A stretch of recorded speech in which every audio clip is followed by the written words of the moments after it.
నా వెయిట్ అయితే 89.300 గ్రామ్స్ అయితే వచ్చేసానండి. నేను మొన్న ఫాస్టింగ్ అయితే చేయలేదండి, నార్మల్‌గానే తిన్నాను. అదేం విచిత్రమో తెలియదు గానీ, ఎక్కడికైనా వెళ్ళాలి అనుకుంటే నైట్ అయితే అస్సలు నిద్ర రాదండి. ఎర్లీ మార్నింగ్ లేయాలనుకోకపోయినా సరే, ఎర్లీ మార్నింగే లేచి రెడీ అయిపోతాను. తిరునాళ్ళకెళ్తున్నానండి చెప్పాను గదా! ఇవాళ అయితే మార్నింగ్ బ్రేక్‌ఫాస్ట్‌లోకి కొన్ని పీనట్స్ తీసుకున్నానండి. అలాగే బాదం, పిస్తా, క్యారెట్, బీట్రూట్ జ్యూస్ అయితే తీసుకున్నాను. డే మొత్తం నాకు ఇవాళ ప్రోటీన్ చాలా తక్కువ తీసుకున్నానండి.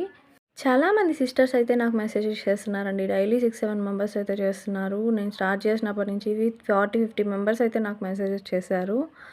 మాకు పిల్లలు కావాలండి, వెయిట్ లాస్ అవ్వాలి, నాకు పెళ్లి కుదిరింది, వెయిట్ లాస్ అవ్వాలి, ఇలాంటివైతే చెప్తున్నారండి. నేను డాక్టర్‌ని కాదు, న్యూట్రిషనిస్ట్‌ని కాదు. నేను ఏదన్నా చెప్పి మళ్ళీ మీకు వర్కౌట్ అవ్వకపోతే మళ్ళీ నన్నే అంటారు కదా! సో, మెసేజెస్ అయితే ఎవరు చేయకండి. వీడియో చూసి ఫాలో అవ్వండి.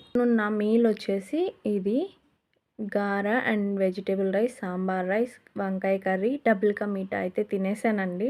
అండ్ నైట్ వచ్చేసి డిన్నర్ ఇవాళ డాబా నుంచి తెచ్చారు మా వారు. సో, అదైతే తిన్నాను.